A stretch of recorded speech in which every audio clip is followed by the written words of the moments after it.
Both candidates now barnstorming through critical battleground states. New York Times reporting the Trump team has narrowed his path to 270, the magic number needed for victory, to only 4 states. To win, Trump must carry 3 states representing where President Obama won twice: Florida, Ohio, and Pennsylvania, while keeping North Carolina red. That's a state Mitt Romney won in 2012. Eric Beach, chairman of the Great American PAC, which supports Donald Trump, with me now. How you doing, Eric? And good morning to you. Good, Bill. Just on the face of it, Florida, Ohio, Pennsylvania, North Carolina, the Times is saying you got to win all 4. You agree? Yeah, I think there's no bigger discrepancy between Hillary Clinton and Donald Trump than job creation, their rhetoric on coal and mining, and I think that's going to be seen here in those 3 states, and I think Trump's going to take all 3 of those states and then retain North Carolina. All right, I'm going to show our viewers the map, okay? And you can go ahead and agree or dispute whatever you like, okay, Eric? On the electoral map here, we have the 12 states that are in gray are all considered battleground states right now. We don't really get a sense that it could go one way or the other, okay? Democrats at 217, Republicans at 163. Eric, for the sake of this argument, I'll give you Arizona, traditionally Republican, and I'll give you Georgia, same. So now you're at 190. So if you take Pennsylvania, you take Ohio, you take Florida, you're still 13 electoral votes short. And those are 3 big ones. I think you would agree, right? So then you click in North Carolina, and that would get you to 272.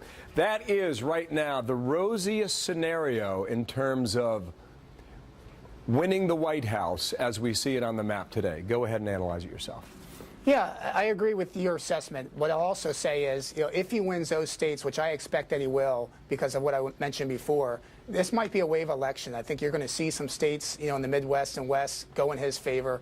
The energy and enthusiasm are with Donald Trump. We didn't see that in the Democratic side with Hillary Clinton. We actually saw that with Bernie Sanders. So with that kind of energy and momentum, I expect that we might take some more states here in the primary, or sorry, in the general. But one thing for certain is we got to be on the ground. We got to make sure that we turn these blue states into red states, and I think he'll do that here in November. Okay, now I might have been generous there too, Eric, right? You're 272. You take away Pennsylvania, you take away Ohio, and you see how difficult this mountain is to climb. Show you the polling right now in Florida. Clinton and Trump are too close to call.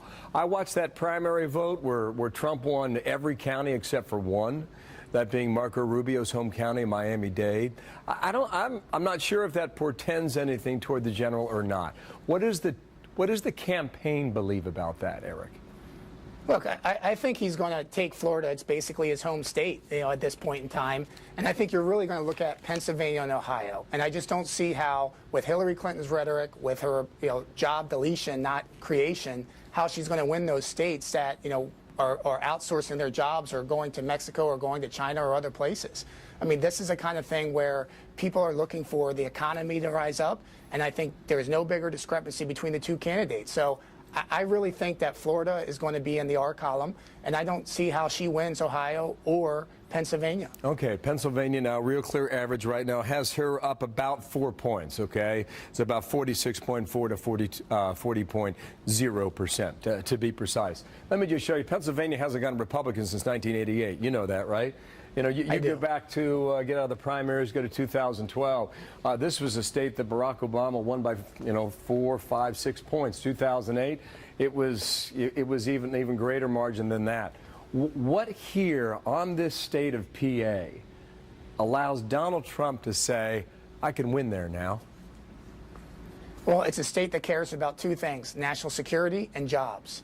And he's right on both of those issues. He knows how to create jobs. And on national security, I mean, he's talking about protecting our border and making sure that we keep our jobs here in this country. So, from our standpoint, I think Pennsylvania, when Barack Obama ran, he ran as a change agent. Well, Donald Trump is a change agent here in 2016. I think you're going to see Pennsylvania swing back. That pendulum's going to come back to the R side. Okay, now go to Ohio here, okay? This is where Kasich won during the primary. You go to the presidential race. This is really close with Romney. Just quick math in my head, you're about 150,000 votes. About right? Yeah, about 200,000, about that. 2008, the margin was greater with Obama beating McCain in 2008. What is happening on the ground in Ohio when Clinton brags about her ground game, and Trump really hasn't gone that way? In fact, Trump has very few TV ads on the air these days, Eric. Yeah, look, one of the things that we're doing even at the PAC is we understand you got to win this game on the ground. Ohio's a different state. It's going to be a turnout model state. We have to turn out the voters. One of the things in the primary election is we've accumulated millions and millions of Trump supporters or people that were on the fence about Donald Trump. Now they got to get out to poll and they got to get out to vote.